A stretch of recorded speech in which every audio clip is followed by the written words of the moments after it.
വാക്കുകൾ വാളാക്കാതിരിക്കാൻ നോക്കുക. ഒരിക്കൽ ഒരു രാജാവും സൈനികനും കൂടെ വേട്ടയാടാൻ പോയി.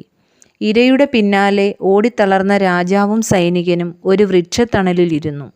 രാജാവ് സൈനികനോട് എവിടെ നിന്നെങ്കിലും അല്പം വെള്ളം കൊണ്ടുവരാൻ കഴിയുമോ എന്ന് ചോദിച്ചു. സൈനികൻ പല സ്ഥലങ്ങളിലും വെള്ളം അന്വേഷിച്ചു, എങ്കിലും ലഭിച്ചില്ല. അവസാനം ഒരു ആശ്രമത്തിൽ എത്തിച്ചേർന്നു. അവിടെ ഉണ്ടായിരുന്ന സന്യാസി അന്ധനായിരുന്നു. സൈനികൻ സന്യാസിയോട് പറഞ്ഞു, എടോ അന്ധനായ കിഴവ, രാജാവിന് കുടിക്കാൻ കുറച്ച് വെള്ളം തരൂ. സന്യാസി പറഞ്ഞു, ഇവിടെ നിനക്ക് തരാൻ വെള്ളമില്ല. സൈനികൻ മടങ്ങിച്ചെന്ന് രാജാവിനെ വിവരമറിയിച്ചു. രാജാവ് ആശ്രമത്തിലേക്ക് വന്നു. അദ്ദേഹം സന്യാസിയോട് പറഞ്ഞു, മഹാത്മൻ, കുടിക്കാൻ അല്പം വെള്ളം തരുമോ? സന്യാസി പറഞ്ഞു, നിശ്ചയമായിട്ടും. ഇവിടെ ആവശ്യത്തിന് വെള്ളമുണ്ട്. സന്യാസി കൊടുത്ത വെള്ളം രാജാവ് കുടിച്ചു. എന്നിട്ട് രാജാവ് ചോദിച്ചു, അല്ലയോ മഹാത്മൻ, സൈനികൻ വന്നപ്പോൾ അങ്ങ് വെള്ളം നൽകാഞ്ഞത് എന്തുകൊണ്ടാണ്? സന്യാസി പറഞ്ഞു, അവൻ്റെ വാക്കുകളാണ് അവന് വെള്ളം ലഭിക്കുന്നതിന് തടസ്സമായത്. അങ്ങനെ സംസാരിക്കുന്നവർക്ക് ഞാനെന്നല്ല ആരും തന്നെ വെള്ളം നൽകില്ല. നമ്മുടെ സംസാരം വളരെ ശ്രദ്ധാപൂർവം ഉപയോഗിക്കേണ്ടതാണ് എന്ന് എല്ലാവർക്കും അറിയാം. പക്ഷേ പലപ്പോഴും നാം അങ്ങനെയല്ലല്ലോ. കത്തികൊണ്ടുണ്ടാക്കാവുന്ന മുറിവിനേക്കാൾ ആഴത്തിൽ മുറിവേൽപ്പിക്കാൻ ശക്തിയുള്ളതാണ് വാക്കുകൾ.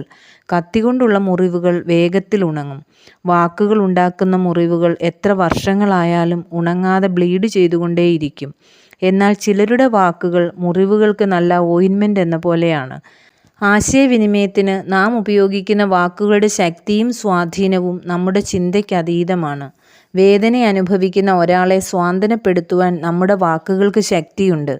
ശത്രുവിനെ മിത്രമാക്കുവാനും മിത്രത്തെ ശത്രുവാക്കുവാനും വാക്കുകൾക്ക് സാധിക്കും. ഒരുവൻ പറയുന്നത് സത്യമായതുകൊണ്ട് മാത്രം ആരും അത് സ്വീകരിക്കണമെന്നില്ല.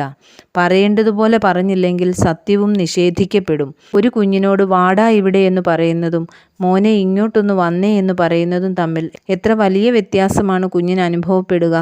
ചില വാക്കുകൾക്ക് ഹൃദയത്തെ അഗാധമായി സ്പർശിക്കുവാനും ജീവിതത്തെ മൊത്തം മാറ്റുവാനും കഴിയും. എന്നാൽ ജീവിതത്തെ തകർത്ത് കളയുന്ന വാക്കുകളുമുണ്ട്. യുദ്ധങ്ങൾ ഉണ്ടാക്കുവാനും സമാധാനം സ്ഥാപിക്കുവാനും വാക്കുകൾ ശക്തമാണ്.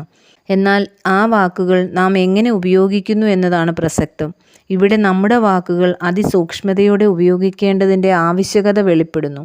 വാക്കുകൾ വാളുകളാകാം. ഇംഗ്ലീഷിൽ രണ്ട് വാക്കുകളുടെയും സ്പെല്ലിങ് ഒന്ന് തന്നെയാണ്. WORDS എന്നും SWORD എന്നും അക്ഷരങ്ങളുടെ ക്രമത്തിൽ വ്യത്യാസമുണ്ട് എന്നു മാത്രം. വേഡ്സ് എന്നതിൻ്റെ അവസാന അക്ഷരം ആദ്യം വരുമ്പോൾ വാക്ക് വാളായി രൂപാന്തരപ്പെടും. ഏതൊരു വാക്കിൻ്റെയും പ്രയോഗത്തിൽ ഇത് സത്യമാണ്. അതിനാൽ നമ്മുടെ വാക്കുകൾ വാളുകളാകാതിരിക്കാൻ അവയെ നമുക്ക് ശ്രദ്ധയോടെ ഉപയോഗിക്കാം.